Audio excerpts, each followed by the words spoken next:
dan bahwa ini agenda untuk menuju satu abad Adventista yang melalui perjalanan panjang, bahwa kita akan menggali nilai-nilai luhur ajaran Ki Hajar dalam konteks kebangsaan dan pendidikan di Indonesia.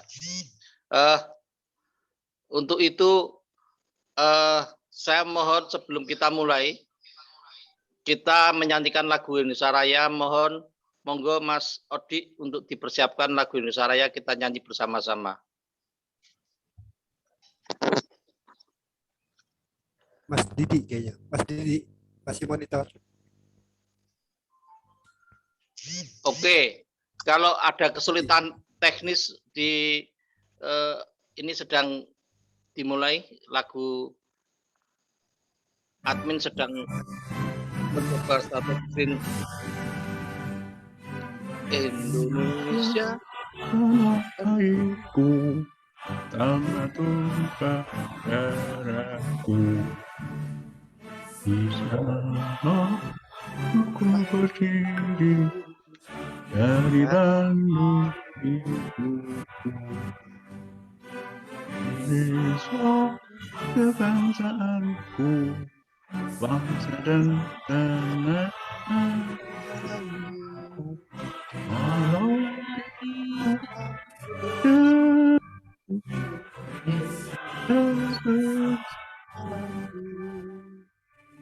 hiduplah tanah, hiduplah negeriku, bangsaku, rakyatku,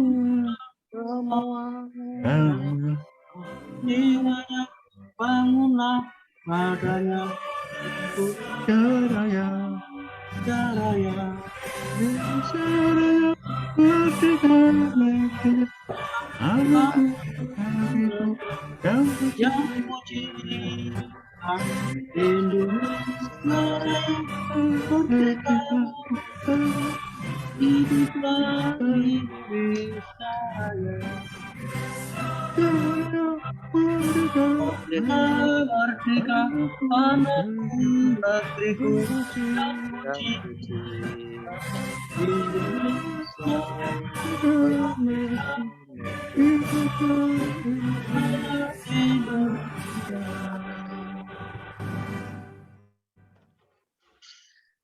Terima kasih ya, Institut KHD dan Buletin Nang Ningnong menyelenggarakan diskusi ini menjadi salah satu bagian untuk menuju satu abad Adventista. Waktu kami serahkan untuk Mas Pamuji Raharjo untuk memandu acara malam hari ini.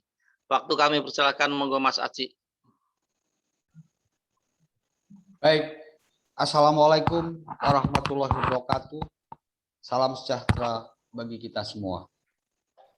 Kepada yang terhormat para narasumber yang telah bersedia meluangkan waktunya untuk melaksanakan diskusi yang diselenggarakan oleh Institut KHD, Buletin Nang Ningnong, dan Perguruan Nasional KHD. Diskusi ini terselenggara untuk sekali lagi dalam rangka menuju satu abad taman siswa. Kita tahu betul bagaimana Ki Hajar Dewantara telah menyemai bagaimana model pendidikan berbasis kebudayaan. Pada kesempatan kali ini, kita akan mencoba untuk mengupas tentang pendidikan dan implementasi sila keempat. Sebagaimana kita tahu bersama, dalam sila keempat ada diksi yang menyebut kebijaksanaan dalam permusyawaratan. Pendidikan sebagai ruang sesungguhnya, di mana di situ bisa menyemai kebijaksanaan dalam konteks bermusyawarah. Apakah implementasi itu sudah benar-benar terjadi dalam konteks pendidikan di Indonesia? Hadirin yang terhormat para tamu undangan, pada kesempatan malam hari ini kita akan bersama-sama mendengarkan narasumber yang menurut kami memiliki kapasitas dan kompetensi untuk membicarakan hal tersebut. Yang pertama adalah Dr. Sugeng Bayu Wahyono, MSI. Beliau adalah dosen Pedagogi Kritis Universitas Negeri Yogyakarta. Juga ada Dr. Y. Agus Tridiatno, Master of Arts. Beliau adalah dosen Universitas Atmajaya. Dan juga ada Dr. Hilmi Muhammad. Beliau adalah anggota Dewan Perwakilan Daerah dari Daerah Istimewa Yogyakarta. Hadirin peserta diskusi yang terhormat, mudah-mudahan apa yang kita lakukan ini merupakan langkah kecil untuk menuju langkah besar, memperbaiki Indonesia, karena kita semua tahu kita mencintai Indonesia. Adakah kebijaksanaan? Adakah kebijaksanaan itu dilandasi atas permusyawaratan? Marilah kita bersama-sama mengikuti paparan pemateri yang pertama. Dipersilahkan kepada Dr. Hilmi Muhammad selaku Dewan Perwakilan Daerah Istimewa Yogyakarta. Waktu dipersilahkan 15 menit dari sekarang. Assalamualaikum warahmatullahi wabarakatuh. Waalaikumsalam warahmatullahi wabarakatuh. Ya, apakah bisa didengar dengan baik suara saya sebelumnya? Baik, Bisa baik. Oke. Yang kami hormati Bapak-bapak narasumber, Bapak Dr. Sugeng Bayu Wahyono, Bapak Dr. Agus Tridiatno, dan Mas Moderator, Mas Aji, rekan-rekan semuanya, pemerhati pendidikan yang saya hormati, saya banggakan. Alhamdulillah pada malam hari ini kita bisa bersama-sama hadir dalam seminar pendidikan, dan kali ini kita mengambil tema tentang implementasi sila keempat terkait dengan pendidikan. Dan saya bangga sekali karena ini diundang oleh Taman Siswa. Saya kira baru pertama kali saya bersama dengan Taman Siswa. Sebelumnya terima kasih. Ya, saya juga mohon maaf baru pertama kali mengikuti diskusi apa ini Mas Haji, Ning Nang Nong. Ini harus dijelaskan dulu sebenarnya. Saya belum ini, ya nggak apa-apa. Tapi begini, saya merasa senang karena bersama dengan teman-teman dari Taman Siswa, dan tentu kita hormat sekali dengan almarhum Ki Hajar Dewantoro yang telah menggerakkan Taman Siswa. Dan bukan hanya Taman Siswa, saya kira juga menggerakkan bangsa Indonesia dalam perjuangan pendidikan dalam kerangka kemerdekaan Republik Indonesia. Ya, kita harus berterima kasih luar biasa kepada beliau, karena dengan Taman Siswa beliau mengembangkan pendidikan berbasis lokal dan bisa dalam pengertian menyaingi atau dalam pengertian melawan pendidikan yang diwariskan oleh kolonial Belanda. Ya.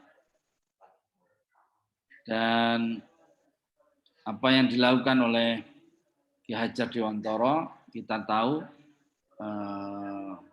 bahkan beliau kemudian diangkat sebagai pahlawan nasional, dan beliau perjuangan beliau dijadikan sebagai diperingati sebagai Hari Pendidikan Nasional. Dan kita juga melihat Taman Siswa hampir 1 abad memberi pengertian Taman Siswa ini diterima oleh bangsa Indonesia hingga hari ini. Memberi pengertian bahwa apa yang beliau rintis itu bukan sesuatu yang sia-sia.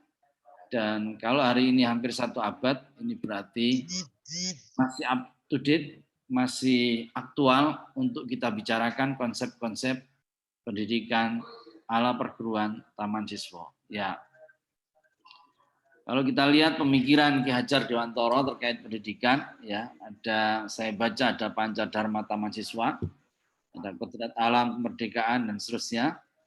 Dan kita tahu bahwa ya setiap pelajar memiliki kodratnya sendiri.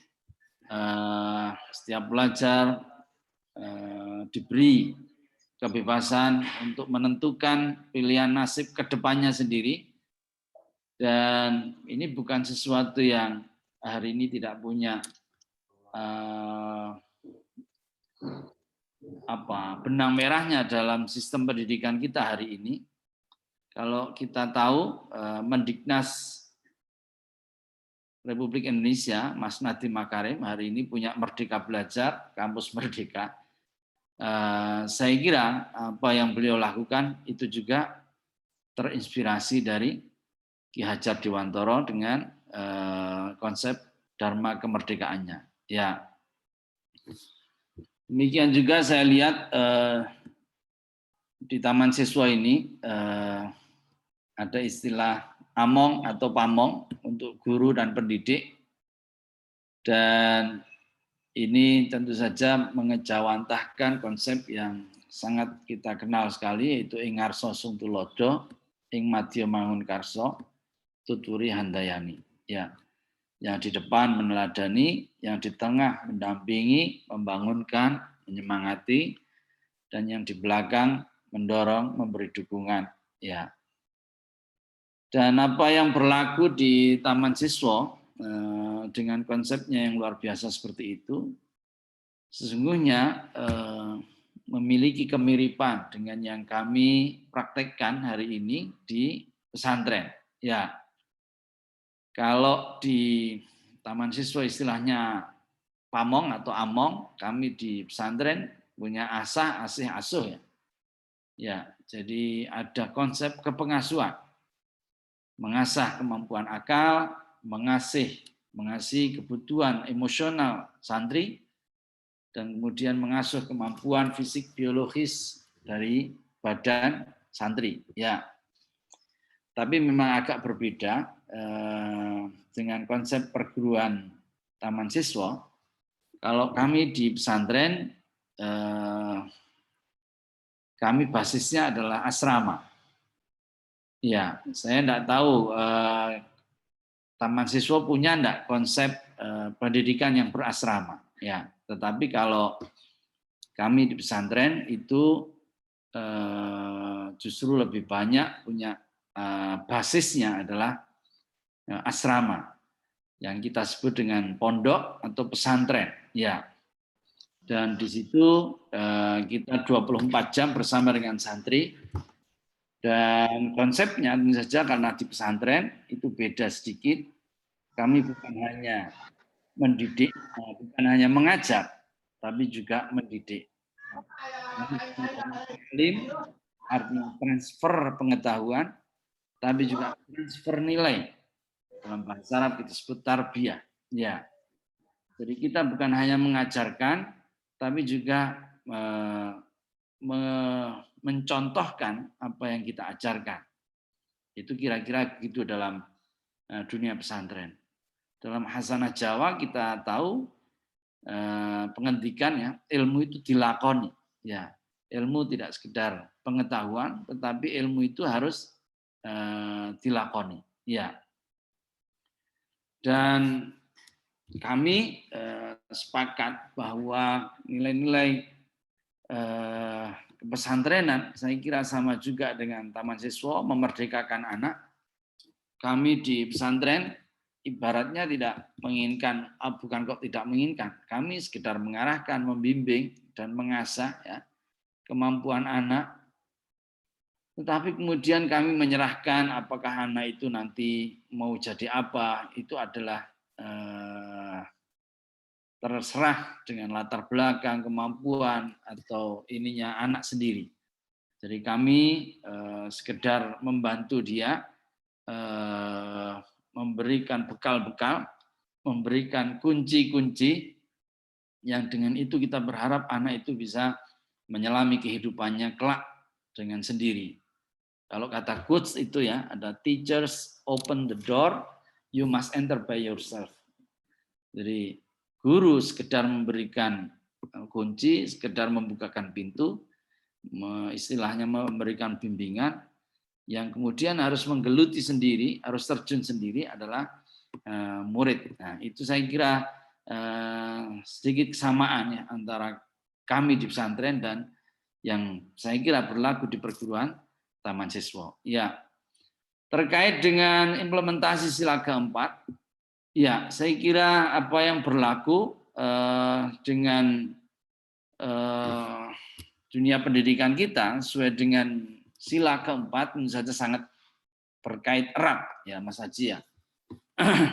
Utamanya tadi disebut ada kata hikmah, ya kerakyatan yang dipimpin oleh hikmah, ya hikmah di dalam Hazal-Kai bahasa Arab, hikmah itu bahasa Arab, ya dalam Hasanah bahasa Arab hikmah itu bisa berarti ilmu pengetahuan, ya berarti kerakyatan yang dipimpin oleh pengetahuan, artinya pasal atau sila ini betul-betul mengagungkan atau sedemikian menjadikan tinggi derajat ilmu pengetahuan.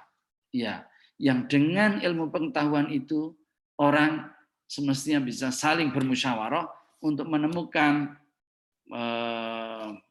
penyelesaian persoalan-persoalan di antara mereka, untuk menemukan solusi, untuk mengkompromikan perselisihan di antara mereka. Ini saya kira musyawarah. Jadi itulah pentingnya ya, saya kira sangat erat sekali ketika kita bicara pendidikan dengan sila keempat. Karena sila keempat tidak ada apapun tanpa adanya hikmah. Apa itu? Ilmu pengetahuan. Dan itu menjadikan kita ini ya sangat menjunjung tinggi ilmu pengetahuan, yang dengan pengetahuan kita berharap sesama kita bisa saling musyawarah, saling diskusi, saling bertukar ide, gagasan untuk pembangunan bangsa. Dan karena yang namanya musyawarah, berarti yang dikedepankan adalah kepentingan bersama. Dan karena itu namanya musyawarah, mengharuskan kita untuk bisa saling toleran, menghargai pendapat orang lain, tidak boleh memaksakan pendapat yang satu dengan yang lain. Dan karena musyawarah, itu berarti ya kita harus siap dengan apapun yang dihasilkan oleh musyawarah itu sendiri. Apapun yang kemudian disepakati, itulah yang mestinya kita junjung tinggi. Ya, ini saya kira, dan itu tidak bisa tidak, karena ada hikmah di situ. Karena kita bermusyawarah, itu landasannya adalah ilmu pengetahuan. Dan apa yang berlaku dengan perguruan Taman Siswa maupun di pondok-pondok pesantren, saya kira itu yang kita lakukan. Dan ya semoga Taman Siswa bisa terus jaya, terus maju, berkembang, mempertahankan kemerdekaan pendidikan di Indonesia dengan konten-konten lokalnya dan seterusnya. Saya kira itu pengantar saya, Mas Haji. Saya ingin mendalami dengan Bapak narasumber yang lain, dan nanti kemungkinan kita bisa diskusikan lebih lanjut. Terima kasih, Mas Haji. Terima kasih, Dr. Hilmi Muhammad, atau biasa kita sebut Gus Hilmi. Beliau adalah anggota Dewan Perwakilan Daerah dari Daerah Istimewa Yogyakarta. Gus Hilmi menekankan bahwa hikmah dalam konteks sila keempat, hikmah itu dalam bahasa Arab adalah pengetahuan atau ilmu. Maka tentu dunia pendidikan adalah dunia yang penuh hikmah, sehingga yang diambil adalah kebijaksanaan yang berdasarkan ilmu pengetahuan. Baik, Gus Hilmi di depan menyinggung tentang apa itu Neng Linglungnang. Neng Linglungnang adalah salah satu sesanti yang dikeluarkan oleh Ki Hajar Dewantara. Banyaknya sesanti yang ada. Neng itu meneng, dalam konteks ini diam, diam mendengar. Neng itu wening, wening itu dalam kejernihan hati. Dan nung itulah hanung, kerendahan hati. Nang itu adalah menang. Jadi neng nung nang itu bisa diartikan ketika diam, ketika kita wening dengan hati yang bening, ketika kita kerendahan hati kita ada, maka kemenangan yang akan kita dapatkan. Saya kira itu interpretasi dari Neng Ning Nungnang. Dan tentu karena ini sifatnya interpretatif, banyak yang bisa menginterpretasikan lain-lain. Tapi inti dasarnya adalah kerendahan hati, kejernihan jiwa, itu yang mendapatkan kemenangan. Terima kasih Gus Hilmi yang telah memberikan pemaparan. Untuk selanjutnya dipersilahkan pada Dr. Bayu, di mana beliau adalah pengajar di pedagogi kritis. Saya kira akan menjelaskan bagaimana dunia pendidikan dalam konteks implementasi kebijaksanaan dalam permusyawaratan. Dengan demikian, sekali lagi, kebijaksanaan yang ada tentu kebijaksanaan bukan otoritatif, tapi kebijaksanaan yang berdasarkan permusyawaratan. Persilahkan Dr. Bayu dari Universitas Negeri Yogyakarta, waktunya 15 menit dari sekarang. Baik, terima kasih Mas Haji. Bapak Ibu semuanya peserta diskusi pada malam ini. Assalamualaikum warahmatullahi wabarakatuh. Salam sejahtera, salam, Om Swastiastu, Namo Buddhaya. Baik, saya akan memberikan beberapa pokok-pokok gagasan yang terkait dengan tema atau topik pada diskusi malam ini.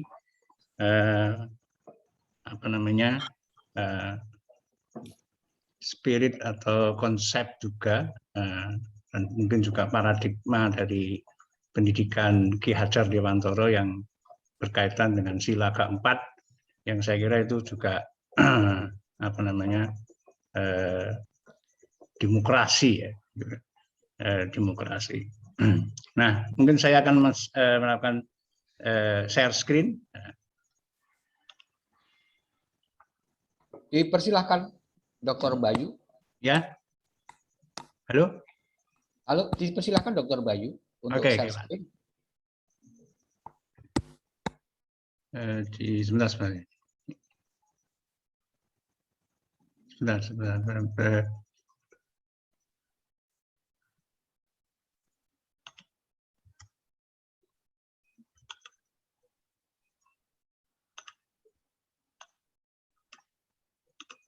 Apakah sudah bisa sudah bisa, Pak? Dokter. Sudah, Dokter. Sudah, Oke. Dipersilahkan. Oke, baik. Bapak Ibu semuanya, tadi sudah disampaikan oleh Pak Ilmi, ada beberapa value, nilai yang terkandung di dalam konsep pendidikan Ki Hajar Dewantara yang saya kira selama ini secara konseptual itu menjadi rujukan pendidikan nasional. Nah, dalam pembacaan saya tentang konsepsi pendidikan Ki Hajar Dewantara ini ada beberapa nilai, yaitu subjek aktif ya untuk negosiasi dan resistensi. Jadi di situ ada humanistik dan mandiri. Nah, humanistik ini secara konseptual kan bukan dalam pengertian reduksionis, kemudian ini bersikap manusiawi, tidak. Di sini adalah kaitannya dengan subjek itu tadi.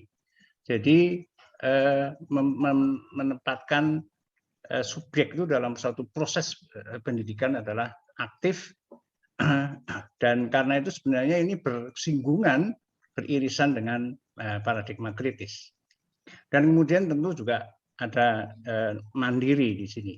Subjek yang mandiri sehingga memiliki resources, sumber daya untuk bernegosiasi dan bahkan resistensi terhadap apapun yang datang dari luar.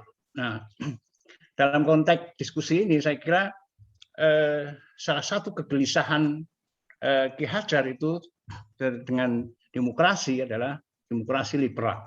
Dia tidak menghendaki bahwa ada praktik demokrasi liberal yang konteksnya itu adalah masyarakat di Eropa Barat yang waktu itu berubah dari masyarakat agraris ke masyarakat industri, yang kemudian melahirkan kelas menengah dan masyarakat sipil di sana, kemudian menuntut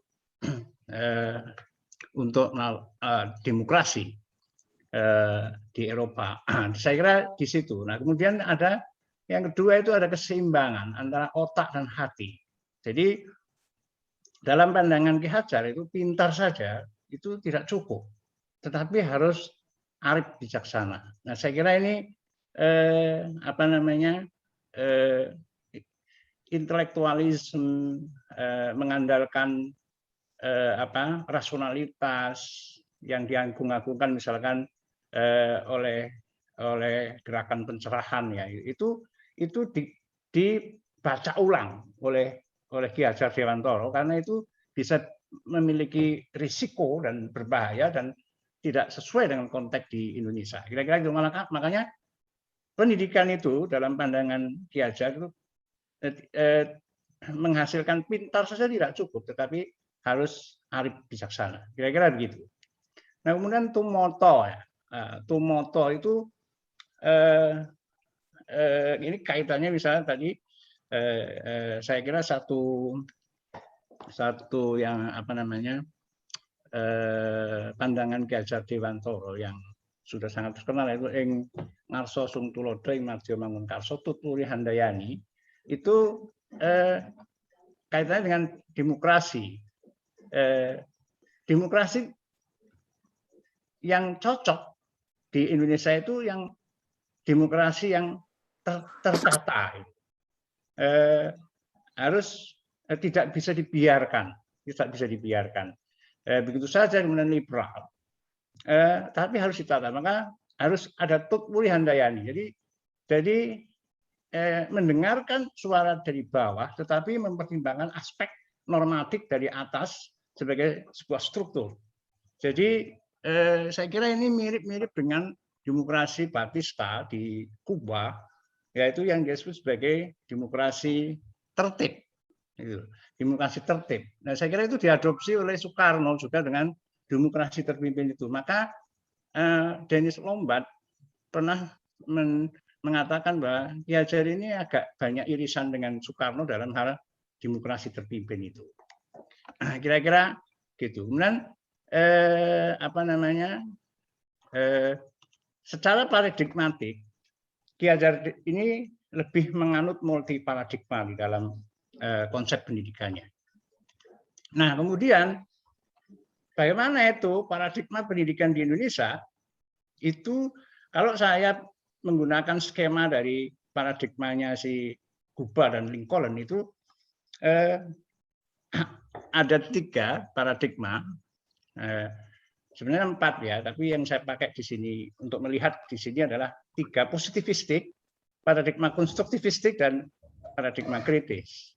Secara normatif, konseptual, pendidikan di Indonesia ini mengklaim berparadigma konstruktivistik, tetapi dalam praktiknya itu lebih banyak menerapkan paradigma positivistik. Ada beberapa indikasi di dalam hal ini, mungkin karena waktunya saya tidak cukup untuk menjelaskan hal ini. Nah, posisi paradigmatik Ki Hajar itu lebih multi paradigma. Saya kira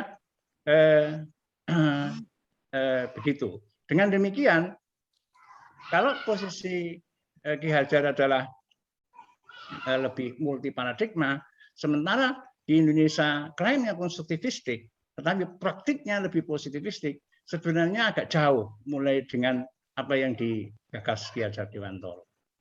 Nah, kembali pada soal subjek aktif tadi, di sini adalah dalam proses pendidikan itu, ini adalah harus kritis, harus anti penindasan, harus mampu berpikir, bukan meniru, harus terlibat dalam pemecahan masalah, dan harus aktif dalam sebagai subjek aktif tanpa kekangan.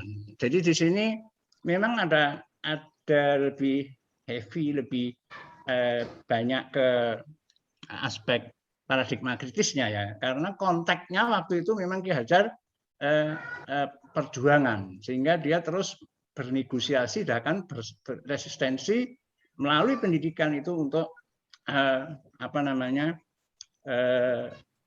membaca ulang berbagai konsep-konsep pendidikan Barat yang dibawa oleh kolonialisme waktu itu. Nah, masalahnya tadi ini faktanya ini sekarang ini murid itu masih dalam posisi sebagai objek dari proses produksi pengetahuan yang bersumber dari guru. Komunikasi pembelajaran itu lebih searah. Murid patuh dan tunduk total terhadap guru. Semuanya serba sentralistik dan penuh semangat penyeragaman. Sekolah hanya melahirkan generasi imitasi dan karena itu malas berpikir. Nah, ini elaborasinya nanti bisa kita diskusikan, kira-kira gitu. Nah, kemudian ada fakta lagi, pendidikan di Indonesia itu ahistoris. Sekarang ini maksud saya dalam praksisnya itu. Bangsa Indonesia ini memiliki latar belakang historis yang berbeda dengan bangsa Eropa dan bangsa Timur Tengah. Akan tetapi justru kedua bangsa itulah yang lebih mewarnai dalam praksis pendidikan Indonesia sekarang ini. Jadi praksis pendidikan sekarang ini mengalami diskontinuitas dengan pergulatan sejarah peradabannya sendiri. Produksi pengetahuan melalui sistem pendidikan justru lebih banyak tentang konten sejarah bangsa Eropa dan bangsa Timur Tengah. Peserta didik sekarang mengalami alienasi dari lingkungannya sendiri, baik secara ekonomi, politik, dan sosial budaya, dan bahkan aspek religiusnya. Nah, kemudian mari kita kaitkan dengan demokrasi yang sila keempat tadi. Dalam pandangan saya, demokrasi itu sebuah konsep terbuka, karena pada praktiknya tadi bisa ditafsir oleh berbagai bangsa, di mana konteks sosiokultural mereka dan politik mereka. Di Barat itu lebih demokrasi liberal. Kemudian di beberapa negara yang lebih sosialis dan kapital dan apa namanya komunis misalkan itu demokrasi kerakyatan.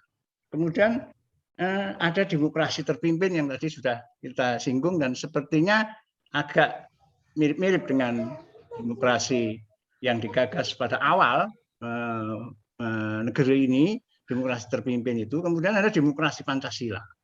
Yang tadi sudah disinggung, saya kira salah satu karakter utama dari demokrasi Pancasila ini adalah pengambilan keputusan itu semua berdasarkan musyawarah. Saya kira ini juga mirip-mirip public spare-nya si Habermas ya kalau di Eropa. Meskipun itu banyak kritik juga terhadap public spare-nya Habermas yang masih ada muatan elitis gitu. Kemudian demokrasi merupakan konsep terbuka ini untuk ditafsir, tetapi nilai fundamentalnya adalah tentang suara dan kedaulatan rakyat. Nah, kemudian faktanya bagaimana? Itu tidak ada tradisi mendengar yang terjadi sekarang ini. Tidak ada pengakuan terhadap kemenangan dan kekalahan. Semuanya instruktif. Otoritarian masih fenomenal, belum post-otoritarian. Intoleransi ada pada setiap kehidupan sosial, politik, dan ekonomi. Nah, untuk memberikan contoh saja misalkan tentang toleransi sebagai salah satu nilai keutamaan di dalam demokrasi misalkan. Prinsip di Jogja yang misalkan yang kita lihat prinsip rukun dan saling menghormati yang merupakan prinsip keutamaan dalam kehidupan sosial di Yogyakarta dalam pengamatan saya mulai memudar. Toleransi merupakan salah satu manifestasi dari prinsip keutamaan tersebut, juga mulai kehilangan resonansinya dalam hubungan-hubungan sosial. Jika dahulu warga Yogyakarta senantiasa bersikap toleran terhadap siapa saja dengan tidak membeda-bedakan latar belakang etnis, agama, dan budaya, sekarang ini mulai surut. Gitu. Jadi ini problem di dalam toleransi ini menjadi persoalan besar, menjadi pertanyaan, baik itu yang sekarang ini di dalam institusi strategis seperti institusi pendidikan maupun institusi media dan institusi keluarga. Nah, memudarnya toleransi itu semakin bisa kita lihat misalkan dalam hal toleransi beragama misalkan. Di Jogja itu banyak itu kos-kos yang hanya menerima penghuni seiman misalkan. Dan sikap resisten terhadap warga yang berbeda agama itu terpampang jelas di pintu-pintu masuk rumah warga menerima kos-kosan itu. kehidupan sosial masyarakat Jogja cenderung semakin tersekat oleh penguatan identitas keagamaan. Di beberapa tempat sudah ada perumahan yang terang-terangan hanya dihuni oleh satu agama. Saya kira ini fenomena yang bisa kita. Bahkan itu masuk ke ranah yang lebih kehidupan setelah mati misalkan. Itu di dalam makam itu sekarang mulai dipersoalkan. Kalau dulu base pada kewargaan, tapi sekarang itu pada penguatan identitas agama. Jadi banyak warga Yogyakarta mulai mempersoalkan makam hanya satu golongan agama, yang itu sebenarnya itu bukan dalam tradisi di Jogja misalkan. Nah, kemudian masuklah kita pada yang terakhir ini, saya akan mencoba untuk mengaitkan situasi yang konsep demokrasi kontemporer, yaitu demokrasi cyber. Ini ada homo digitalis. Sekarang ini orang sudah masuk pada fase yang disebut sebagai homo digitalis. Kemudian muncullah itu cyber optimis, karena dengan adanya demokrasi yang berbasis pada internet ini, maka akan membuka akses seluas-luasnya bagi siapapun untuk terlibat dalam satu proses pengambilan keputusan politik misalkan. Kemudian itulah yang dikenal menjadi demokrasi cyber, atau lebih spesifik lagi ada yang mengatakan itu demokrasi digital. Nah, persoalannya yang terjadi sekarang ini, mari kita lihat faktanya itu. Yang terjadi brutalitas ya, digital state of nature. Kalau saya pinjam istilahnya Rafael Capurro, sekarang terjadi digital state of nature. Jadi kayak yang dibilang oleh Thomas Hobbes itu bahwa ada state of nature, jadi orang liar gitu saja untuk melakukan apapun gitu. Zaman dulu ya. Sekarang ketika ini masuk ke ruang cyber, orang di dunia digital ini ada yang disebut digital state of nature. Jadi brutal sekali. Maka demokrasi of nothing, riuh rendah, keberisikan, robotisme yang ditandai oleh hoax atau hoax ini ya. Kemudian disinformasi, ujaran kebencian, dan bahkan itu sangat primordialistik. Itu fakta yang terjadi sekarang ini. Kemudian banyak fanatisme yang justru menguat sekarang ini. Suburnya fanatisme ini menyebabkan para pengikut yang membabi buta, diehard, membela pilihan keyakinan ataupun politiknya. Dan ini adalah bahwa kemunculan dalam politik ini antara popularitas dengan legitimasi, praktek manipulasi politik, politik merangkul konstituen melalui micro targeting, dan perubahan perilaku topik yang mengadopsi pada logika viralitas media sosial dengan indikator trending topik yang sekarang itu. Nah, media sosial mengubah landscape politik ini dalam beberapa hal. Terjadi personalisasi, medsosisasi, dan munculnya influencer dan buzzer politik. Kemudian terhadap pergerakan dari cara-cara berpolitik pra-internet ini, dari seruan unjuk rasa di jalan bergeser ke media sosial, from street to sosmed. Pembentukan opini publik bergeser peran dari opinion leader menjadi influencer, from opinion leader to influencer. Dan dari corong pengeras di jalan menjadi buzzer politik, atau from horn to buzzer.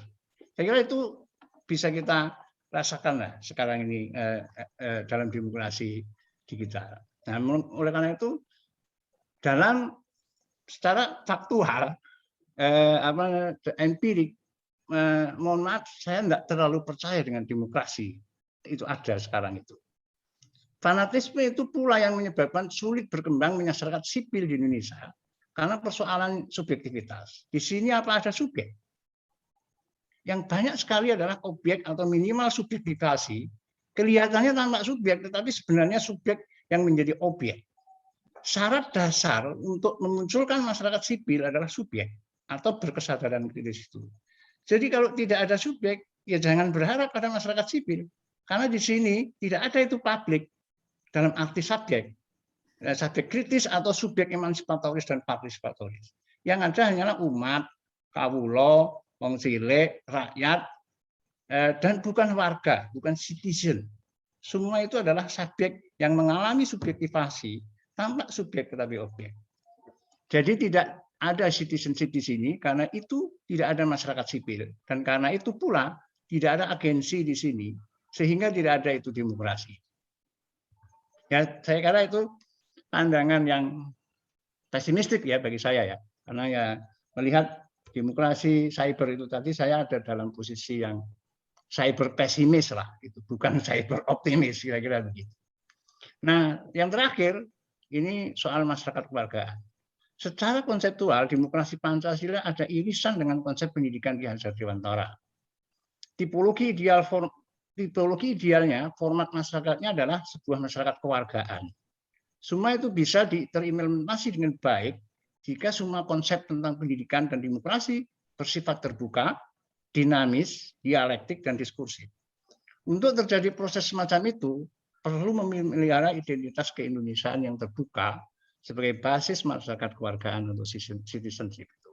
Jadi menurut pandangan saya, kalau dengan topik pendidikan dan implementasi sila keempat, terutama yang berkaitan dengan demokrasi itu, secara konseptual memang oke.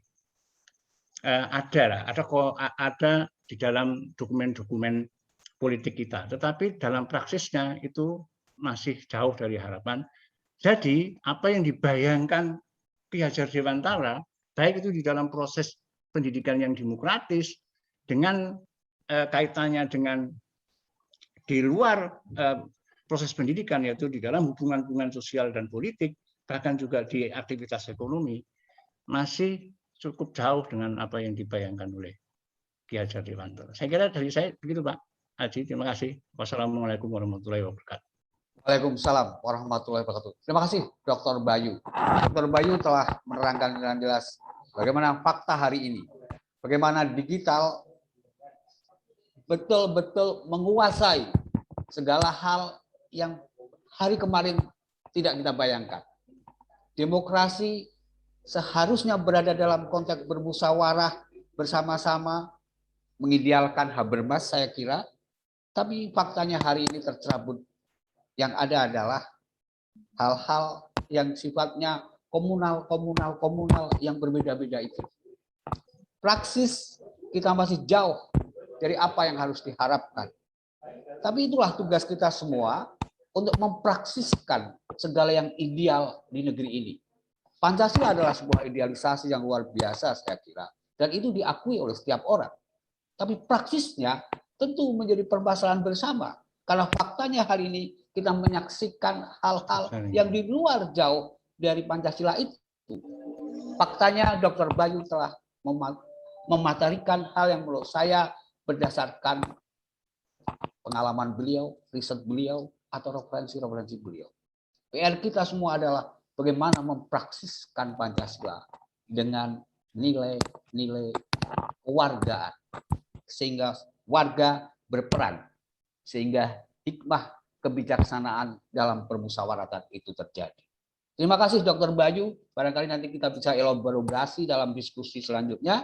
Untuk itu pemateri berikutnya yaitu Dr. Agus Tridiatno dari Universitas Atma Jaya. Waktu 15 menit dari sekarang, dipersilakan Dr. Agus Tridiatno. Oke, terima kasih Mas Aji, moderator. Perkenankan saya share screen dulu. Silakan, Dokter. Oke.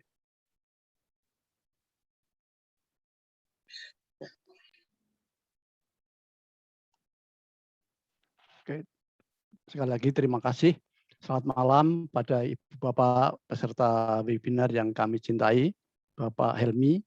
Terima kasih bisa berjumpa di sini. Kemudian Pak Bayu, terima kasih juga bisa berjumpa di sini.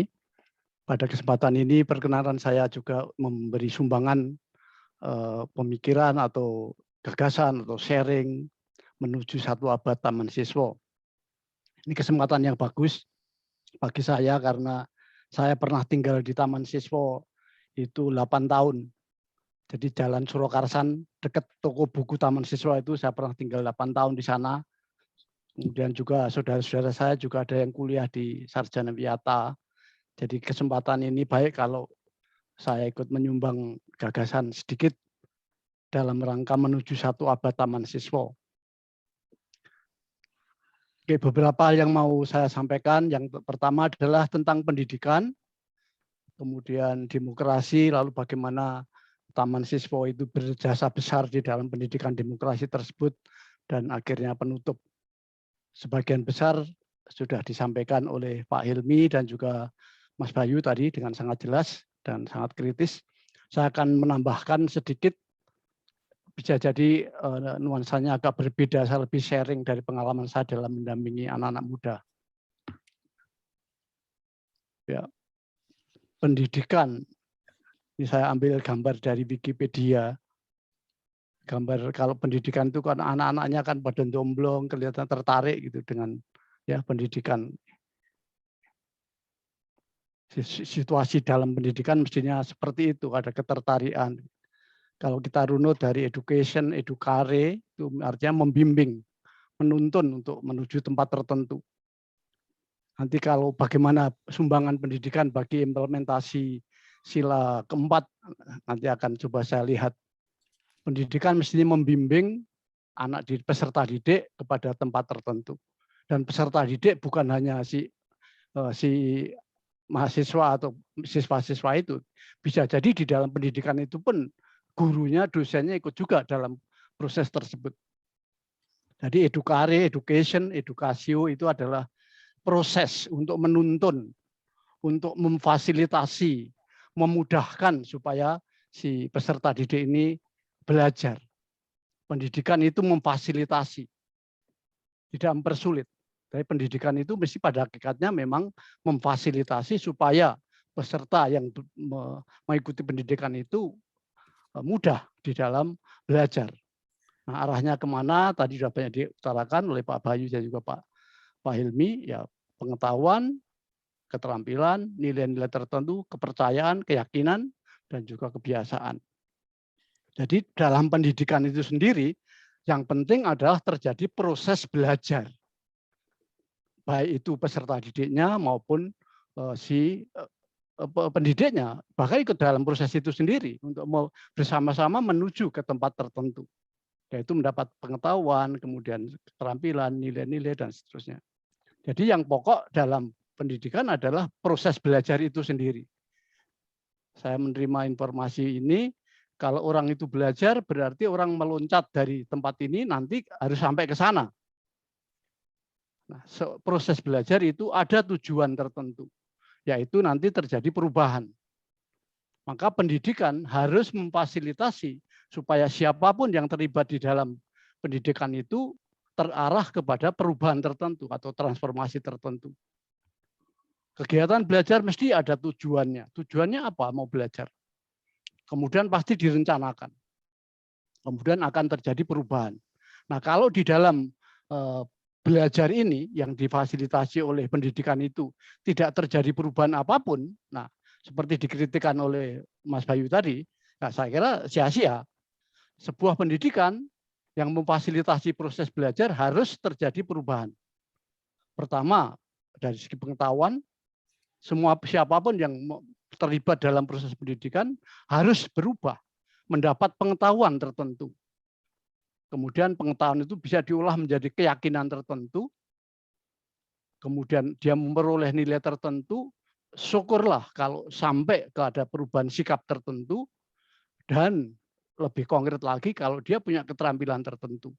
Maka saya kalau dalam proses misalnya kuliah, saya selalu menekankan di awal kuliah itu, Anda belajar selama 100 menit. Nah, tujuanmu apa? Anda harus dari sini, nanti pada menit terakhir Anda harus memperoleh at least 5 perubahan ini. Kalau tidak ada, Anda akan sia-sia. Termasuk juga di dalam proses belajar daring ini. Sudah mahasiswa mengeluarkan kuota dan seterusnya, kemudian tidak memperoleh perubahan apapun, maka proses belajar itu sia-sia. Jadi sekali lagi, pendidikan adalah fasilitas bagi peserta didik, baik itu peserta didik, mahasiswa, siswa, atau murid, tetapi bisa juga di dalam pendidikan itu dosennya pun, gurunya pun ikut belajar bersama. Dan setelah melakukan proses pendidikan, dia mengalami perubahan-perubahan itu.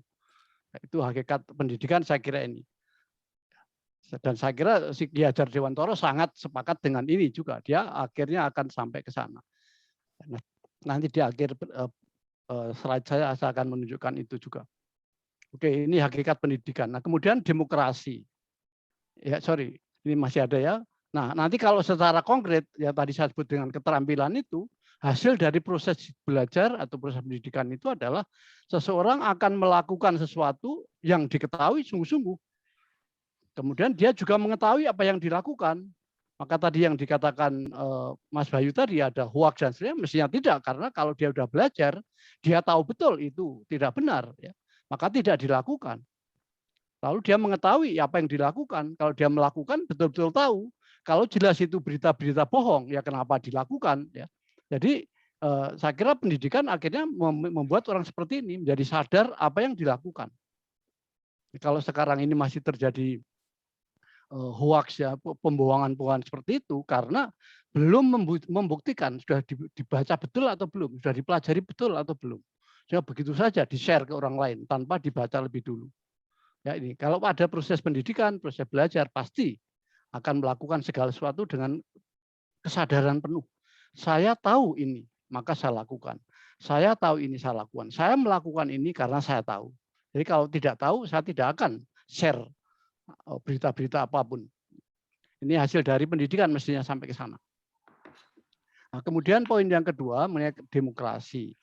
Ini saya lihat di gambar kok di Google itu gambarnya kok tangan-tangan tengklawe ini ya. Saya masih pikir-pikir kenapa gambarnya demokrasi, gambarnya seperti ini. Tangan-tangan yang ini menurut saya bukan karena minta-minta ya, tapi berebut bagaimana dia bisa berpartisipasi. Tadi disebutkan oleh Pak Hilmi dan juga Mas Bayu mengenai partisipasi. Saya barusan ya, di TV disiarkan mengenai pidato Bung Karno, penyambung lidah rakyat itu. Dia menekankan sekali kerakyatan. Apa artinya kerakyatan? Kerakyatan artinya melibatkan rakyat. Dalam seluruh perjuangannya, dalam kemerdekaannya itu rakyat terlibat. Maka memang pada hakikatnya saya kira ini tangan-tangan yang pada tengklawe ini wujud dari mau berpartisipasi di dalam kehidupan bersama itu. Jadi melibatkan rakyat. Nah kalau melibatkan itu seolah-olah dari atas, nah dari rakyat sendiri mau nggak terlibat? Rakyat mesti mau terlibat di dalam bermasyarakat, bernegara. Jadi demokrasi pada dasarnya adalah melibatkan semua komponen masyarakat untuk terlibat di dalam kehidupan bersama dalam prosesnya. Maka tadi dikatakan juga oleh Mas Bayu secara jelas tadi, harus kritis, harus berani mengungkapkan pendapat. Demokrasi berarti berani mengungkapkan pendapat. Tadi sudah disebut juga harus berpikir kritis. Tidak sekedar comot pendapat orang lain, tetapi dikritisi dulu sampai menjadi milikku sendiri. Ya tadi juga dikatakan ya bersedia mengalah, mendengarkan pendapat orang lain juga, karena demokrasi tidak mungkin tanpa sikap seperti, dan saya kira Ki Hajar Dewantara sangat menegaskan tadi dikatakan oleh dua pembicara terdahulu mengenai ini. Ya, demokrasi pada hakikatnya memang keterlibatan semua pihak. Nah memang saya tidak bisa masuk seperti Mas Bayu tadi mengkritisi seperti sekarang ya, saya tidak akan sampai di sana. Ya, demokrasi mesti seperti itu. Nah sekarang kaitannya pendidikan taman siswa dengan demokrasi. Nah ini saya sangat suka dengan gambar ini gambar Taman Eden, Taman Firdaus. Maka kalau Ki Hajar Dewantara menyebut sekolah adalah taman, itu suasananya ya nyaman seperti ini mestinya ya. Kampus adalah taman. Saya kira istilah yang sangat bagus sekali. Kampus adalah taman, sekolah adalah taman. Ada bunga-bunga, ada pohon-pohon, kemudian orang semua senang di sana. Ya, sekolah atau kampus mestinya seperti itu. Setiap tanaman dirawat, seperti ibarat bunga dirawat, disapa dengan cinta. Nah itu ideal yang terjadi, mestinya seperti ini. Ya mesti seperti ini. Ada warna-warni yang indah seperti ini. Ini yang harus terjadi di sekolah, di kampus. Ya ideal sekali memang. Tapi kenyataannya kan nanti tadi dikatakan oleh Mas Bayu juga betapa situasinya menjadi sangat rumit. Tidak mudah untuk menciptakan suasana seperti ini. Oke, kemudian tadi juga disebutkan, nah dalam cara pikir seperti ini sangat tepat apa yang dikatakan oleh slogan dari Ki Hajar Dewantara itu tadi, ya di depan memberi contoh, di tengah memotivasi, membangun karsa, kemudian di belakang memberi daya. Nah, ini sangat-sangat sesuai dengan hakikat pendidikan yang tadi saya sebut, edukare tadi, membimbing, menuntun itu.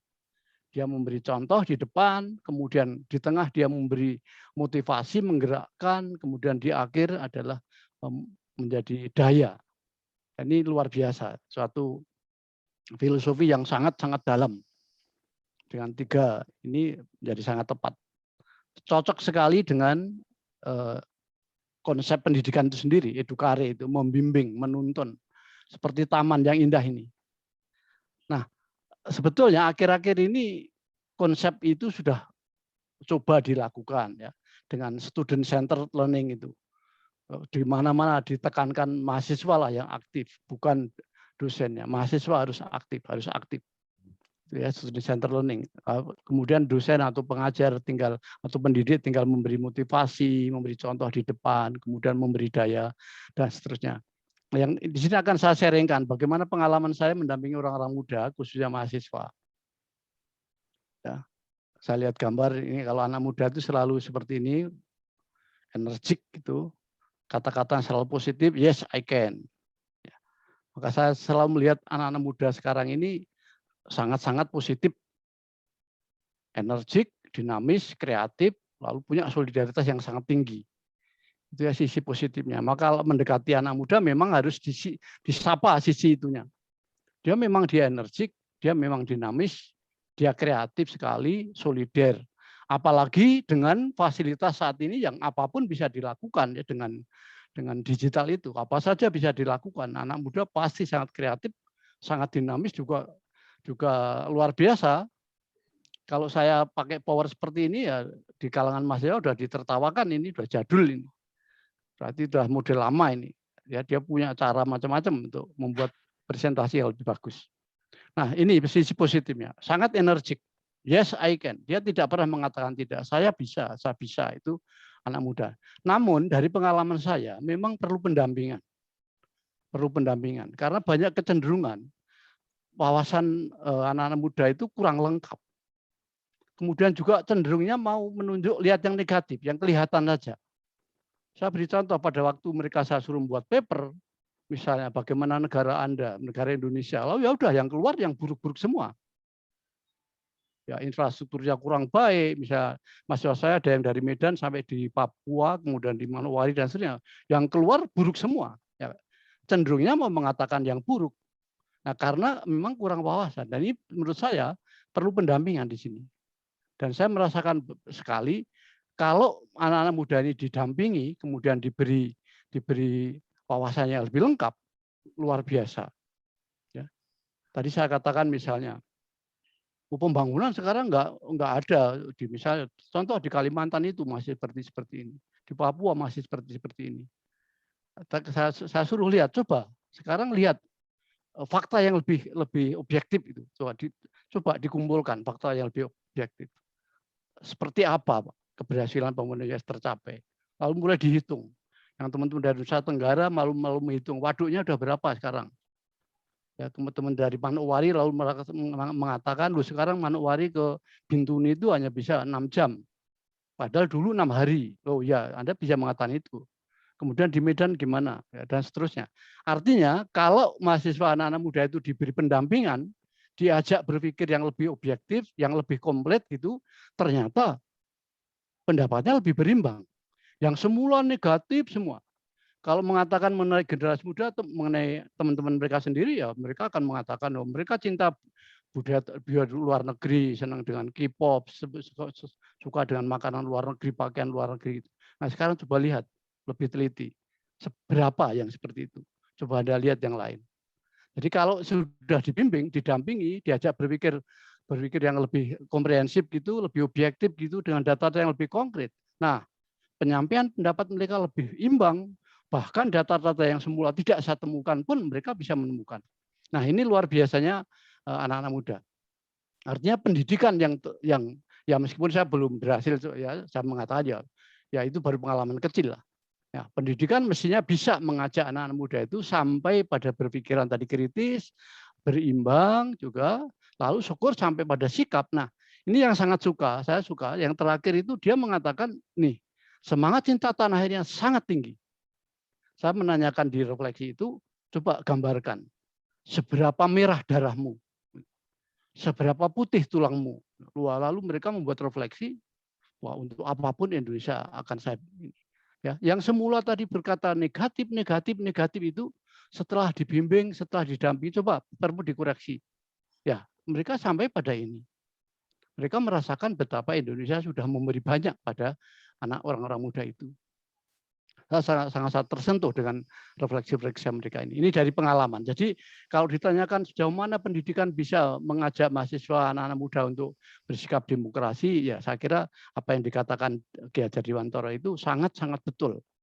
Harus menuntun keluar dari pemikiran-pemikiran yang sempit kepada pemikiran yang luas.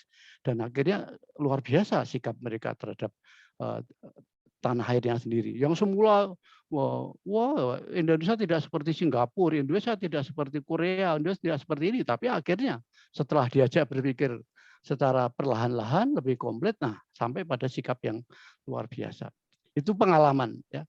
Tentu saja masih ada pengalaman yang negatif juga banyak ya, tapi oke lah, kita akan melihat bagaimana pendidikan itu bisa membawa ke arah yang pemikiran demokratis. Yang terakhir mengenai penutup, ya saya mengatakan memang pendidikan lebih-lebih model taman siswa sangat berperan dalam mengembangkan implementasi demokrasi, yaitu kerakyatan, supaya rakyat itu terlibat ya dengan Engarso Tulodo, kemudian Mantio Bangunkarso, kemudian Tutpuru Handayani itu sungguh ini sangat-sangat demokratis dengan frase dengan ungkapan taman siswa itu sendiri sudah luar biasa menyentuh hati. Namun yang tadi dikatakan oleh Mas Bayu juga menurut saya perhatian mesti diarahkan juga ke pendidikan-pendidikan yang non sekolah ya, yang non formal, yang pendidikan-pendidikan yang kemasyarakatan. Memang isu-isu yang tadi diutarakan menurut saya lebih banyak juga yang dari luar pendidikan formal saya kira. Ya, isu-isu yang membahayakan mengenai intoleransi dan seterusnya itu sebagian besar ya menurut saya andil dari pendidikan luar yang non formal dan informal saya kira besar ini. Maka pendidikan kemasyarakatan harus diperhatikan juga. Nah, tadi dikatakan oleh Pak Hilmi mengenai yang bijaksana itu saya sangat setuju bahwa demokrasi harus beradab. Demokrasi itu harus beradab. Dan saya kutipkan di sini, ya saya sangat senang dengan lagu Bangun Pemuda-Pemudi ini, ya lebih-lebih di bait kedua ini. Ya, kalau teman-teman muda mesti harus menyadari ini. Bukan sekedar kritik ya, tapi ini sudi tetap berusaha, jujur dan ikhlas. Ini coba, sangat jujur dan ikhlas, tetap berusaha. Tak usah banyak bicara, terus kerja keras. Nah ini, hati teguh dan lurus, pikir tetap jernih, bertingkah laku halus, hai putra-putra negeri. Jadi bertingkah laku halus. Tidak sembarang mengujar kebencian, enggak, tapi harus ini. Menurut saya demokrasi yang kita inginkan dan juga diinginkan oleh Ki Hajar Dewantara adalah demokrasi yang bijaksana, kemudian demokrasi yang beradab. Oke, terima kasih. Demikian apa yang biasa sampaikan. Nanti bisa kita diskusikan bersama. Waktu saya kembalikan pada Mas Aji, moderator. Terima kasih, Dr. Agus Triwiatno dari Universitas Atmajaya. Beliau mengambil asal mula kata hidup care, di mana pendidikan itu harus menuntun dan membimbing. Dan ini relevan dengan sesanti dari Ki Hajar Dewantara, Engarso Tulodo, Mantio Bangunkarso, Tutpuru Handayani. Dan berdasarkan pengalaman Dr. Agus, beliau merasa optimis ada pada generasi muda kita. Karena setelah pemaparan, selanjutnya pendalaman, ternyata rasa optimisme itu muncul. Apapun itu, ternyata generasi muda tetap Indonesia. Dan saya kira ini yang harus kita jaga bersama, sampai kapanpun kita harus tetap menjadi Indonesia. Terima kasih kepada 3 pembicara. Untuk selanjutnya, dipersilahkan kepada para tamu undangan untuk bertanya kepada para narasumber? Dipersilahkan kepada para tamu undangan. Ada yang mau ditanyakan? Dipersilahkan pada para tamu undangan.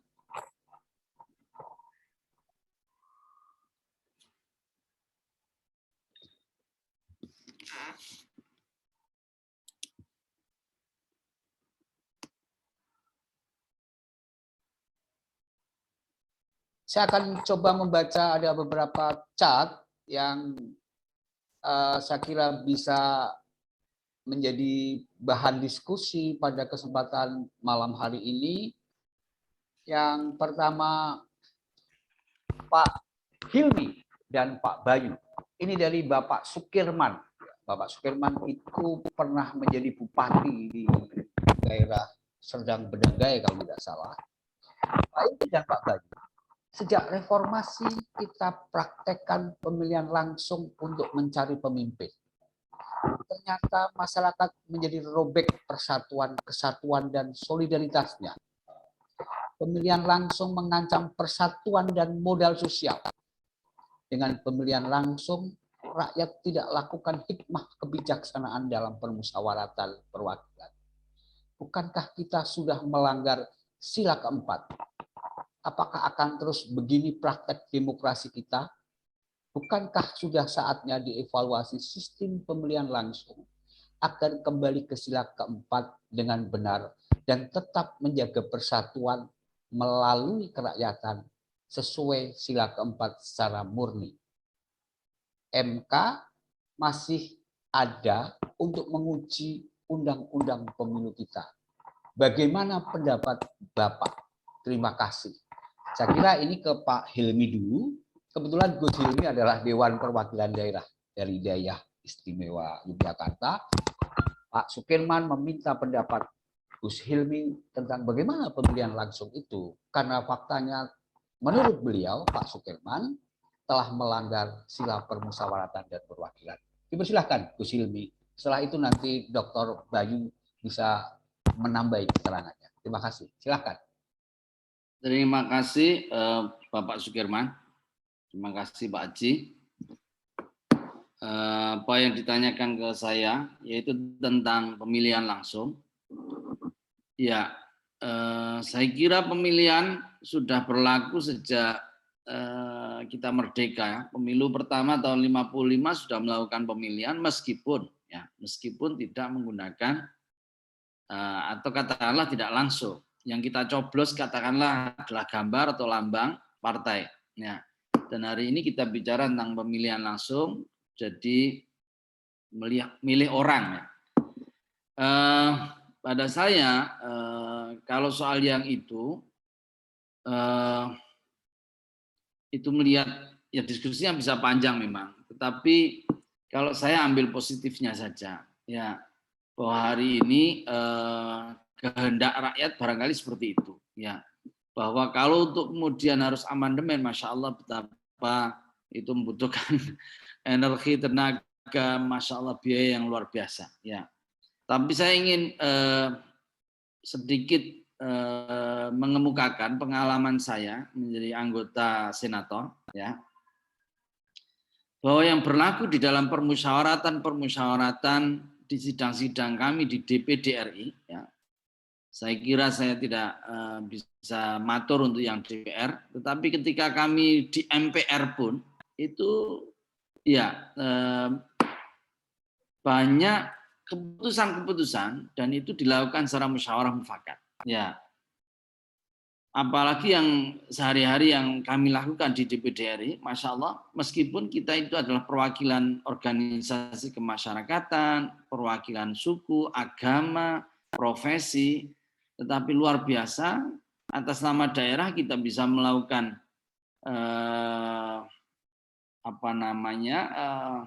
kesepakatan yang luar biasa, dan itu dasarnya musyawarah. Sangat sedikit kami itu harus melakukan voting. Ya barangkali itu hanya di awal-awal dulu sidang, tapi sekarang luar biasa, hampir semuanya sudah musyawarah mufakat. Ya.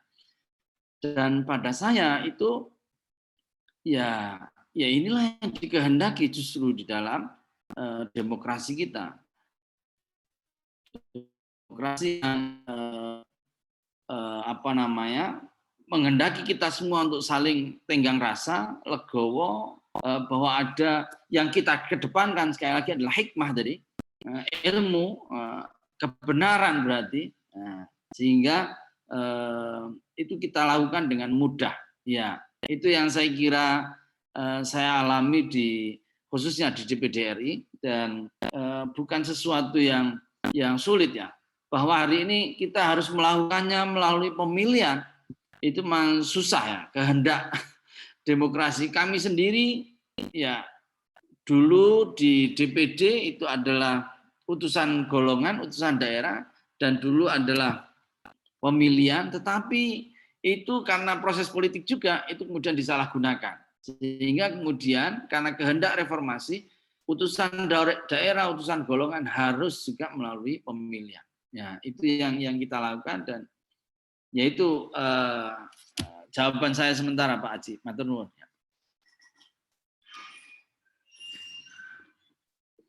Terima kasih Gus Hilmi. Ada Dr. Bayu.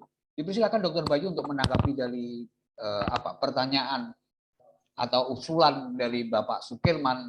Apakah mungkin ada judicial review barangkali disebut ke MK tentang pelaksanaan pemilu ini, karena menurut Pak Sukirman pelaksanaan pemilu ini sudah tidak ada asas permusyawaratan lagi. Bagaimana Dr. Bayu? Silakan. Baik ya. Terima kasih Pak Sukirman. Ya, kalau soal pemilu langsung yang sering saya sebut sebagai pemilu langsung dalam satu sistem demokrasi yang eksesif ya. Jadi hingga fase perkembangan sekarang memang pemilihan langsung one man one vote itu dalam praktiknya itu memang lebih banyak ekses ya, yang negatif. Mengapa demikian? Karena memang beberapa persyaratan dasar yang harus dipenuhi kalau memilih demokrasi itu adalah tadi yang saya sebut sebagai harus ada massa yang kritis, harus tumbuhnya civil society, masyarakat sipil yang kuat. Tapi problemnya di sini persyaratan-persyaratan dasar yang semacam itu belum dipenuhi.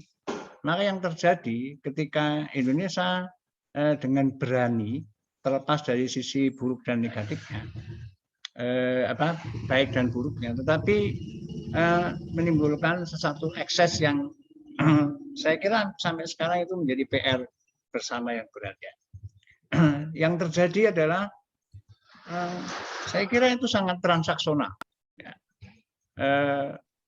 Baik itu pemilihan langsung di level daerah untuk memilih bupati ataupun pemilihan-pemilihan legislatif itu dalam banyak kasus saya kira banyak yang transaksional. Saya kira kasus-kasus money politik itu sesuatu yang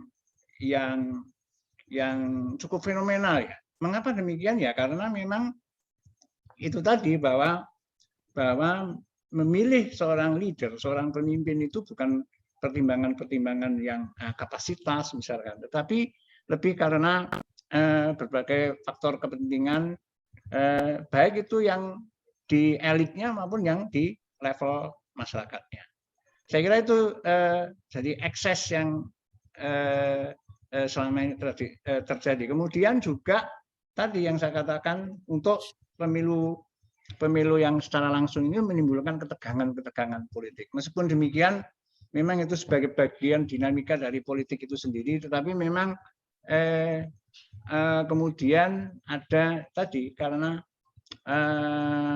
fanatisme masih berdasarkan primordialisme, itu masih sesuatu yang faktual.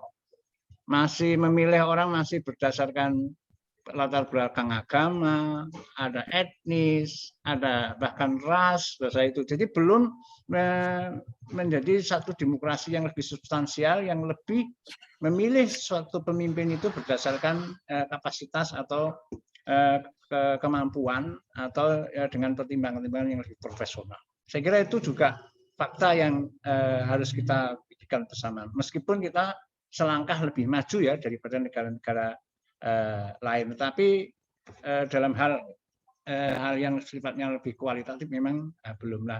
Apakah ini demokrasi langsung yang eksesif itu kemudian menjadi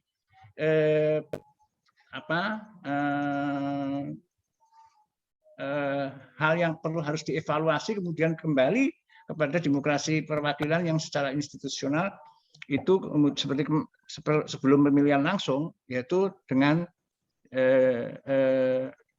DPR ya, DPR yang memilih bupati, memilih gubernur dan memilih presiden, atau dengan sistem perwakilan semacam itu. Sehingga itu mungkin lebih kompatibel tadi menurut pandangan Pak Sudirman sesuai dengan sila keempat itu. Nah, oleh karena itu mengusulkan dari adanya MK atau melalui MK, melalui jalur hukum, yaitu melakukan judicial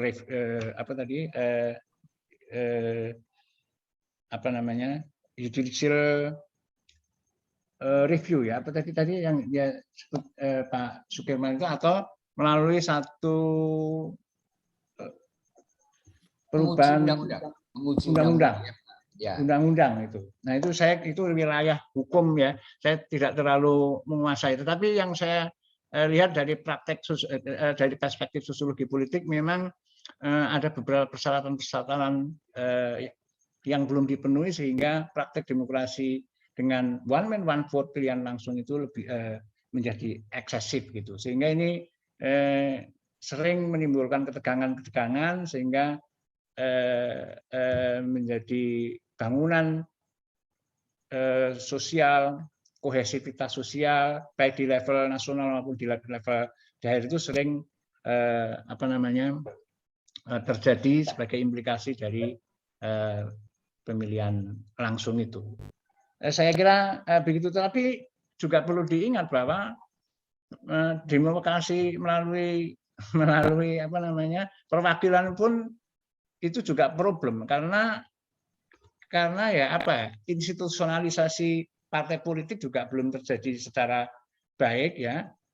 Dalam birokrasi politik itu sendiri juga belum membuat satu mekanisme menjaring kader-kader yang betul-betul berdasarkan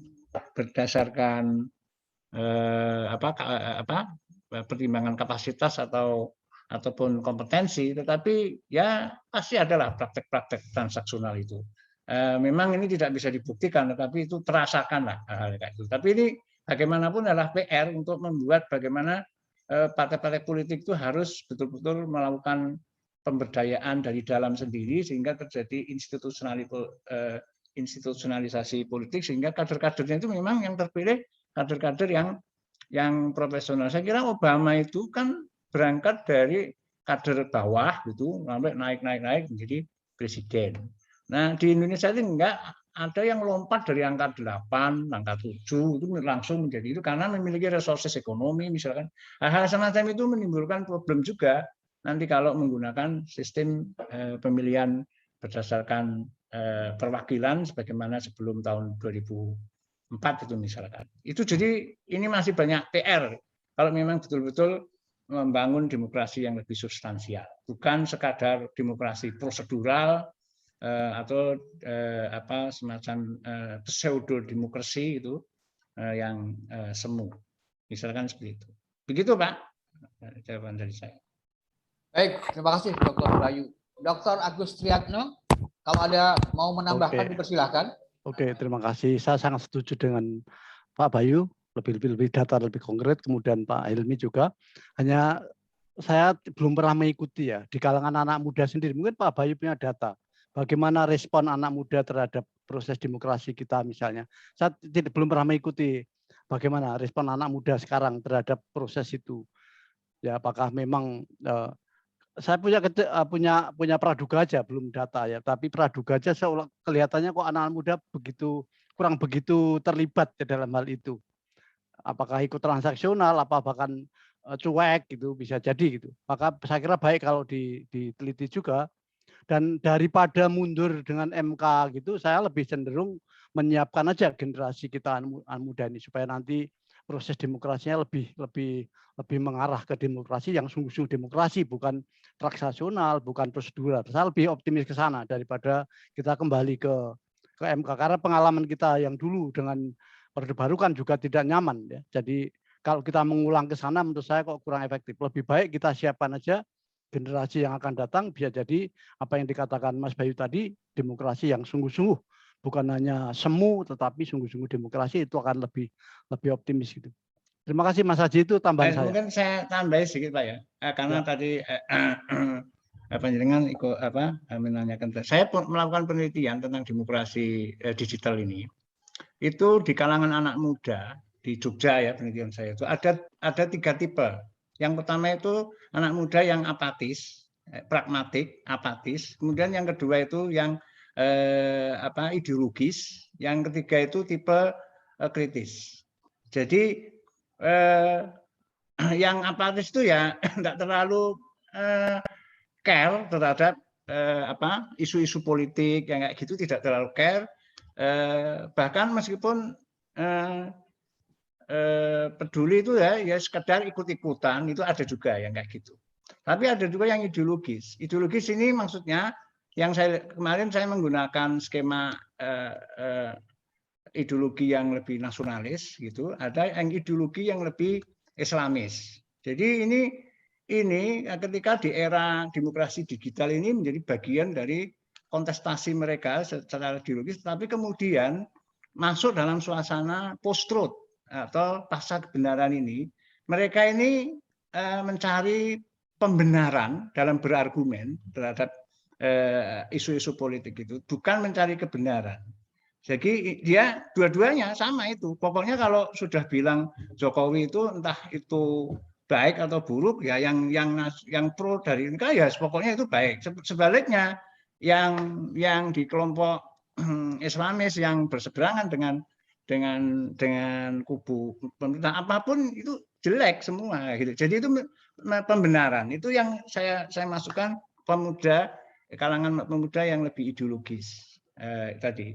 Terkena oleh expose imbas di media sosial itu, di dunia cyber, di dunia virtual itu, di dunia masyarakat online ini yang tadi ada post-truth tadi pasal kebenaran. Jadi pertimbangan emosional di dalam mendukung ataupun memilih itu terhadap satu pilihannya, sehingga semua sudah dikontrol oleh preferensi politik masing-masing. Sehingga pembenaran saja itu, bukan mencari kebenaran. Sehingga di sini kelompok-kelompok ini tidak cukup produktif untuk mendorong demokrasi yang lebih substansial tadi. Ini persoalan ada di situ. Tapi ada yang kritis, Pak. Pemuda yang kritis. Jadi mereka ini lebih memilih pilihan-pilihan politiknya itu tidak terlalu ketat dikontrol oleh preferensi politiknya. Tetapi juga dia melihat bagaimana sosok pemimpin itu, kalau memang kapabel, ya dipilih.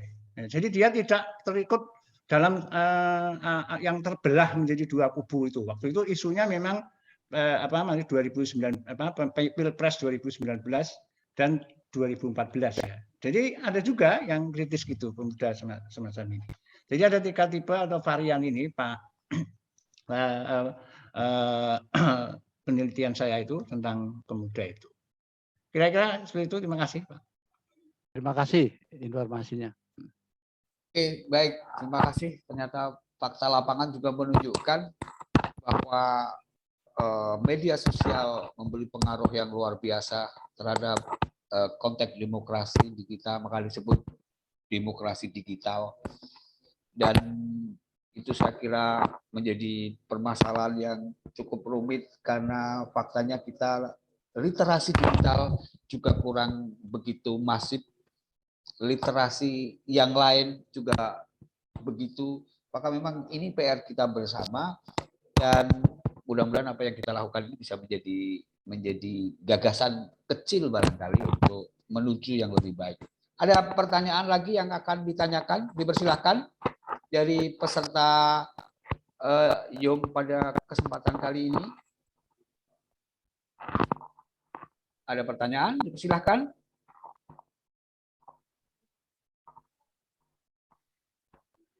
Oke, saya kira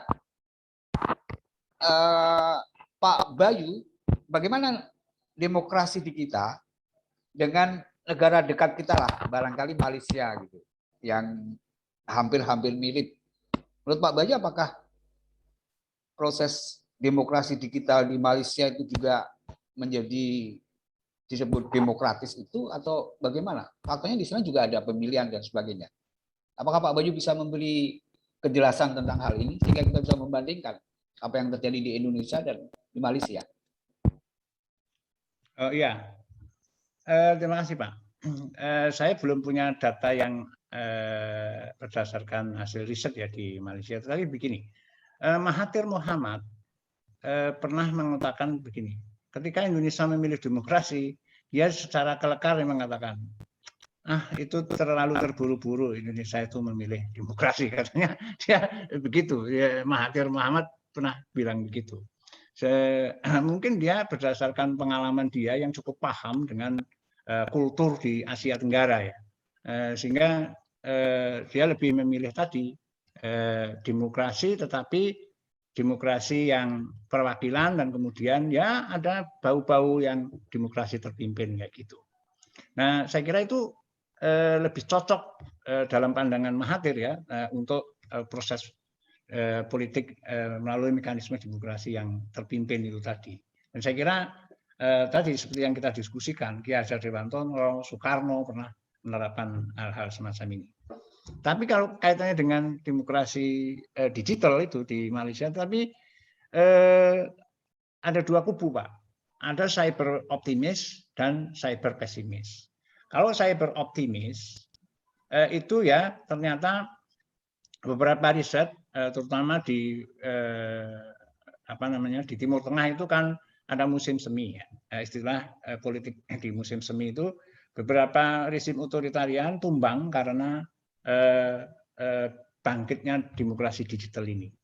Dan itu membuktikan bahwa internet bukan sebagai tools saja, tetapi internet itu juga sebuah ruang sosial dan ruang politik, dan itu membuka akses bagi warganet untuk berpartisipasi di dalam pengambilan keputusan, bahkan lebih dari itu menjadi gerakan untuk menumbangkan rezim otoriter. Nah itu memang iya, saya kira gitu. Saya kira di Indonesia juga sama. Hasil penelitiannya David T. Hale itu internet, demokrasi di lewat jaringan internet itu cukup punya kontribusi signifikan terhadap penumbangan rezim otoriter Orde Baru misalkan. Tapi sekali lagi dari kemudian berkembang dari kubu cyber pesimis, rupanya demokrasi digital ini pun juga memiliki akses yang cukup memprihatinkan. Tadi karena tidak diikuti oleh berkembangnya masyarakat sipil, kelas menengah yang kuat, misalnya seperti itu, maka yang terjadi di ruang ini memanfaatkan internet di dalam demokrasi digital ini, yang terjadi adalah eksploitasi terhadap tadi ujaran kebencian. Jadi dijadikan arena untuk itu yang disebut oleh Rafael Capurro tadi sebagai digital state of nature itu tadi. Jadi brutalitas perilaku orang karena di dalam dunia cyber ini kan mengalami individualizing. Orang secara individual bisa melakukan apapun kalau memang berniat menjadi buzzer, kalau ingin berniat melakukan disinformasi hanya dengan satu sentuhan jari. Itu bisa kacau kan kayak gitu. Tetapi dan kemudian juga ujaran kebencian itu terus lebih banyak mewarnai di dalam demokrasi digital ini, sehingga demokrasi ini ya riuh rendah saja, berisik, nothing gitu, ya itu boleh dikatakan tadi klobotisme, gemberisik tetapi ampang, sehingga ini problem. Nah itu kalau pandangan cyber pesimis itu tadi. Nah oleh karena itu caranya bagaimana untuk menuju ini? Ini yaitu tadi dengan literasi media atau cerdas bermedia itu menjadi penting. selama ini kan malah justru literasi medianya ketinggalan sebagai sebuah persyaratan itu tadi. Oke, kemudian maunya paralel, bareng-bareng, tetapi masih kepontral-pontral juga, sehingga yang banyak terjadi di situ digital demokrasi di dalam pandangan cyber pesimis tetap menimbulkan ekses, dan bahkan kalau dalam pandangan cyber pesimis karena terjadinya digital divide, kesenjangan digital itu yang mengakses dan yang lebih vokal itu adalah mereka-mereka yang memiliki yang akses jaringan internet yang lebih besar, dan itu lebih di urban, kelas menengah, dan kayak gitu.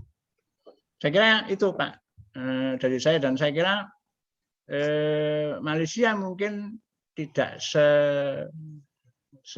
sehiruk pikuk demokrasi digital di Indonesia, karena tidak one man one vote itu tadi, kira-kira seperti itu, sehingga medsos ini kan begitu heboh, meskipun di sana mungkin juga heboh juga, tapi tidak seting dan seberisik di sini. Terima kasih. Terima kasih Dr. Bayu. Ibu Ekarini, dipersilakan, kayaknya melambaikan tangan. Dipersilakan Ibu Ekarini. Halo, iya, terima kasih Pak. Oke, dipersilakan Pak, Ibu. Iya, terima kasih. Saya mungkin dari kelompok yang ikut Dr. Bayu yang cyber pesimis ya, Dok.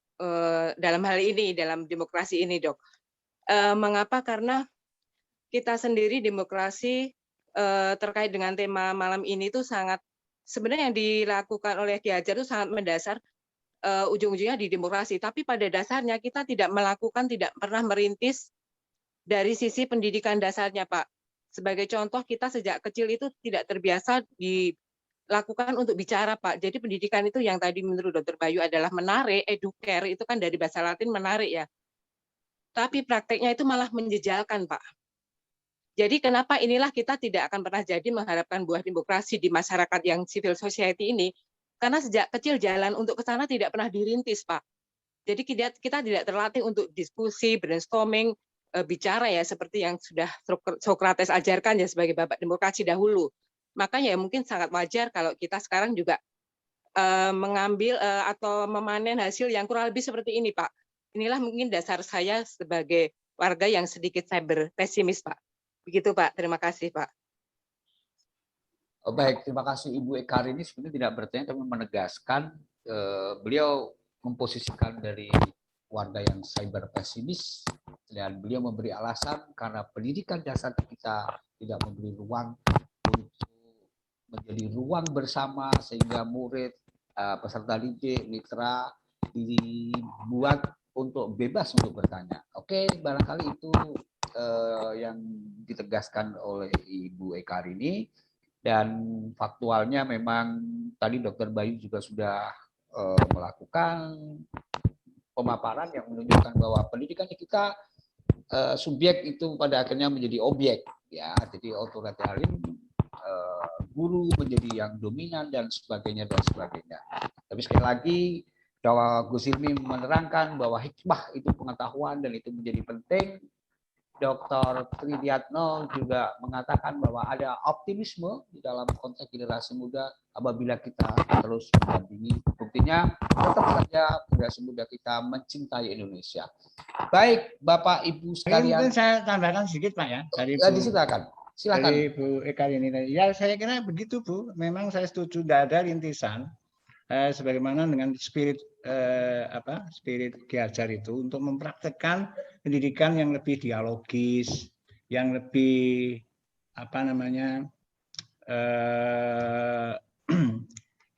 tradisi berdiskusi, saling mendengar, saling menghargai, memang masih kurang ya. Semuanya masih sangat instruktif, dan itulah yang saya katakan tadi, kesenjangan antara konseptual normatif dengan praksisnya. Nah, di situ. Secara konseptual dan normatif itu sudah dokumen pendidikan kita itu lebih konstruktivistik paradigmanya, dan itu kompatibel dengan apa yang digagas oleh Ki Hajar Dewantara, tapi praktiknya itu tidak. Nah inilah PR kita untuk mengubah hal-hal semacam ini. Meskipun di dalam hal-hal tertentu ada beberapa secara kasuistik ada juga yang mempraktekkan ini. Misalkan di Jogja ini ada SD Mangunan ya. Itu sudah mempraktekkan pendidikan dialogis gaya-gaya pedagogi kritis Paulo Freire di Brasil misalkan. Itu sudah juga ada yang kayak gitu. Ada juga Wahyaningsih misalkan di Bantul itu juga melakukan itu. Tetapi di dalam pendidikan formal terutama di sekolah-sekolah negeri, bahkan di sekolah-sekolah yang dikelola oleh yayasan agama itu jarang sekali yang melakukan tadi langkah-langkah rintisan untuk membuat murid ini sebagai subjek.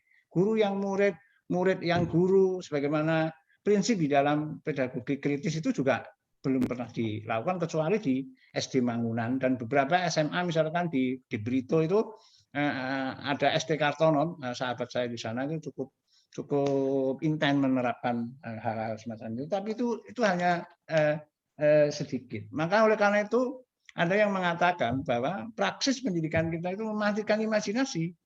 Meskipun klaimnya student center, tetapi tetap teacher center.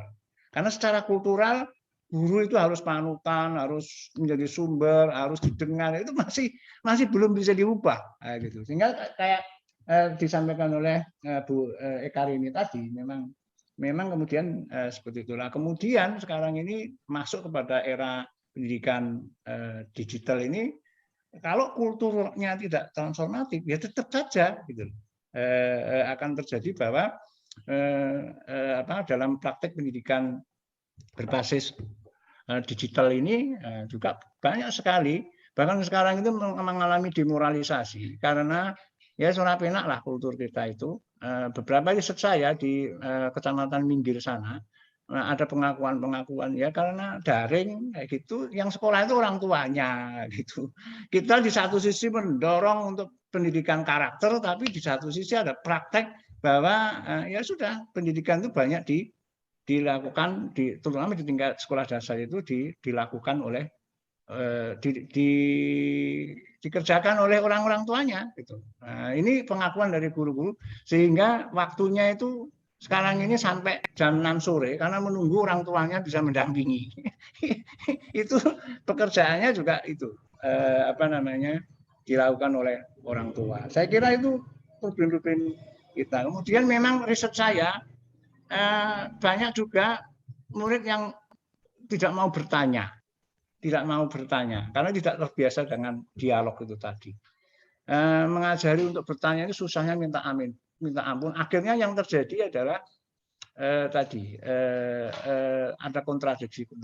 Klaimnya student center, paradigmanya konstruktivistik, tetapi menggunakan evaluasinya masih checkpoint, masih pilihan berganda. Itu tidak mungkin yang kayak gitu itu, tapi prakteknya masih kayak gitu. Bahkan di dalam intonasinya saja sudah masih menggunakan yang lama. Kalau nggak percaya, Bapak Ibu bisa lihat di SD itu intonasi atau pesan non verbal ini. Anak-anak, ibu kota Jawa Tengah adalah Semarang. Gitu. Itu sudah menjadi praktek yang biasa. Itu menggiring, mengontrol pikiran yang kayak gitu. Nah, saya kira ini adalah PR kita. Kalau memang kita benar-benar ingin membangun nilai-nilai demokrasi di institusi sosial strategis, yaitu lembaga pendidikan, dan juga di institusi strategis lain, institusi media yang sangat penting di era sekarang itu, dengan melakukan literasi media atau cerdas bermedia. Terima kasih, Pak. Baik, terima kasih para narasumber yang terhormat Dr. Hilmi Muhammad, Dr. Bayu, dan Dr. Agus Tridiatna. Semua tamu undangan dalam diskusi Zoom pada kesempatan kali ini. Tepat bulan Agustus ini negara kita berusia 76 tahun. Kita setuju semua tetap mencintai Indonesia, tetapi kita juga paham betul ada pekerjaan rumah yang luar biasa besar untuk menuju Indonesia yang lebih baik. Kerakyatan yang dipimpin oleh hikmah kebijaksanaan dalam permusyawaratan perwakilan adalah tema kita, di mana Barangkali hal itu tidak terlaksana, benar-benar terlaksana dalam konteks idealisasinya. Maka praksisnya harus kita upayakan bersama. Buletin Neng Ningnungnang, Institut KHD, dan Perguruan Nasional KHD mengucapkan terima kasih yang sebesar-besarnya kepada para narasumber yang telah meluangkan waktunya, juga kepada tamu undangan yang telah bersedia mengikuti sampai akhir diskusi ini. Kita berjumpa lagi pada kesempatan yang akan datang.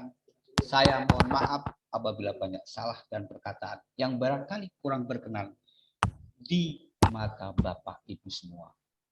Assalamualaikum warahmatullahi wabarakatuh. Salam bahagia, salam sehat untuk kita semua. Sampai jumpa pada kesempatan yang akan datang. Terima kasih, Pak. Ya. Terima kasih. Terima kasih, Agus, Pak Hilmi. Terima kasih, Bu Karini. Terima kasih kepada Gus Hilmi, kepada Prof. Pak Dr. Sigit. Prayono, Ye, kepada Sami-sami. Dr. Agus. Ye. Ya. Turun.